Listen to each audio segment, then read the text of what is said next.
I am correct.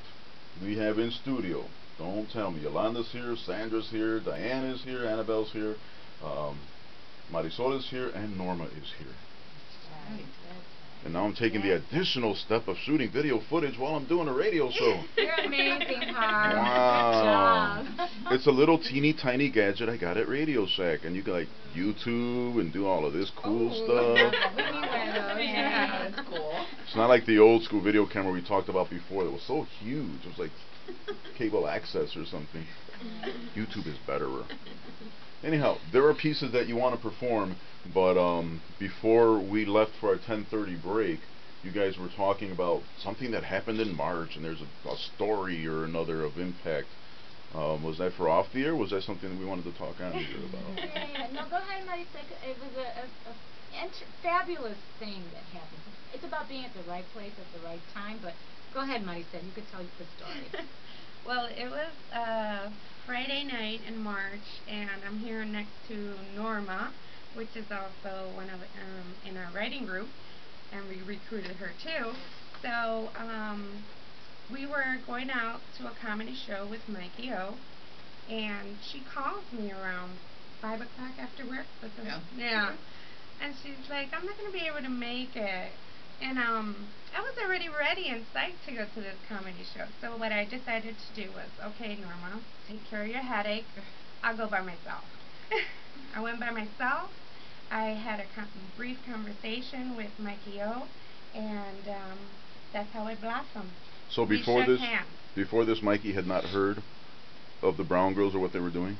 No. Nobody had heard of the Brown Girls. It was a conversation.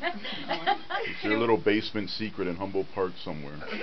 It was a girl night out by herself, and I had a conversation with Mikey O, and I said, you know, I read the script, and we shook on it that night, and we're here today, and we're on our way to New York, and it's just fabulous.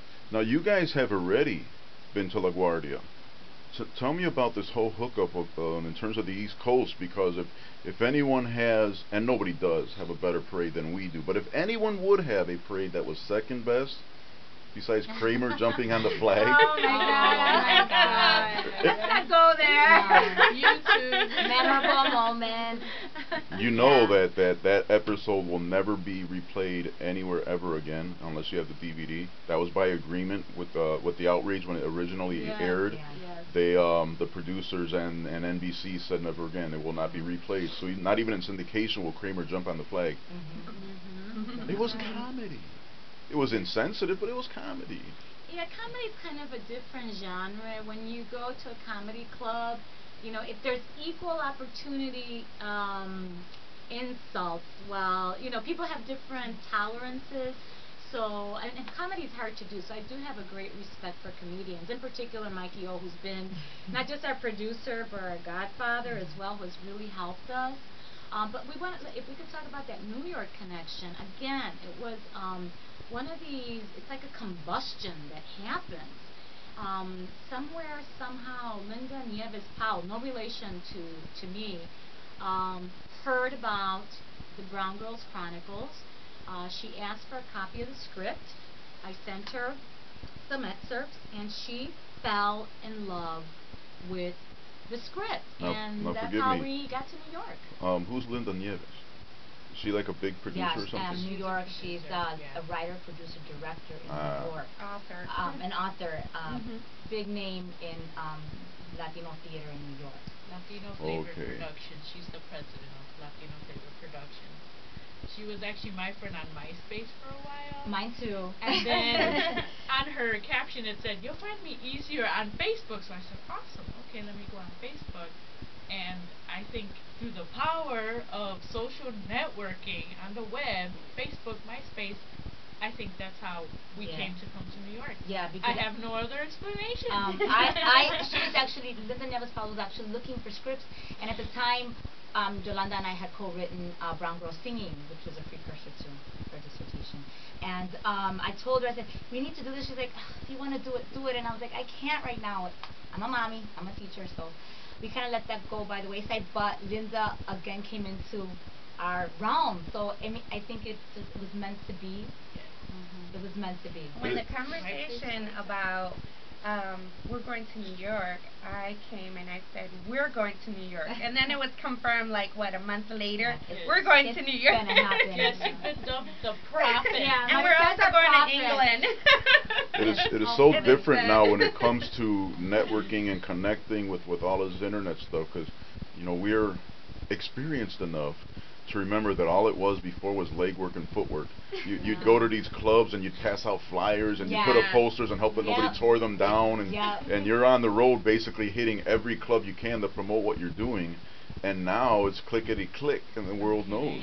I love that idea, because the whole idea of media and performance and film has changed because of the internet. For instance, our voices, I would speculate that 10 years ago this would have never happened, because, you know, we're the everyday women. And so what has happened is that through the internet, it has democratized people's voices. So unknowns like we, because we were unknown, are able to have an opportunity to share their ideas. So in that way, it's extremely powerful, and I am grateful. And the neat thing is you can put little bits and pieces, and people can get teased a little bit, and then they'll be making an informed decision when they consciously go out. And now this is the last weekend in May that you're going to be at the El Teatro, the Chicago Center for Performing Arts. There's, I think, 3 shows plus the matinee. Are there tickets available? Because you guys went nuts the last time, selling out to the point that I had to get my tickets for the 30th way ahead of time. No tickets. No tickets. However, if there may be something happening in September, so just watch out for, they can tap into www.theaterland.com and just keep looking to see, because there may be something in the works, something absolutely fantastic, which Mikey O is working on, and I can't say much more than that because I really don't know, but there's a lot of, there's a renaissance going on for, I think, Puerto Rican theater, Puerto Rican voices, and the arts. And I am so happy, and I know the women are, I know you're all proud to be part of this project. So. You didn't catch us first time, the second time. We are not going nowhere. We will stay here for a while. In your face. They're like Jason and Freddie. They're not going anywhere. That's our prophecy. Well, I'll tell you what. I'm gonna give you guys maybe 60, 90 seconds of music, not to entertain the audience with music, but to give you guys a chance to prepare, so then you can tease us, for lack of a better term, like you did the last time, so those of us who can't get it live and on stage will be able to get it at least an audio version, because that alone, to play that accompanied to music after the first time, those are nice little tracks. I don't know if you listened to it afterwards, but it was kind of neat to listen to it and just kind of relive it, because when you're sitting here pushing buttons and stuff, you're paying attention to a few things. And then when I'm recording the thing and uploading the thing and I'm listening to it, I'm like, hey, this is pretty hard hitting. I felt like a little brown girl. Okay, thanks, Harv. So we'll be back in just a smidge. I'll fade it out real quick, but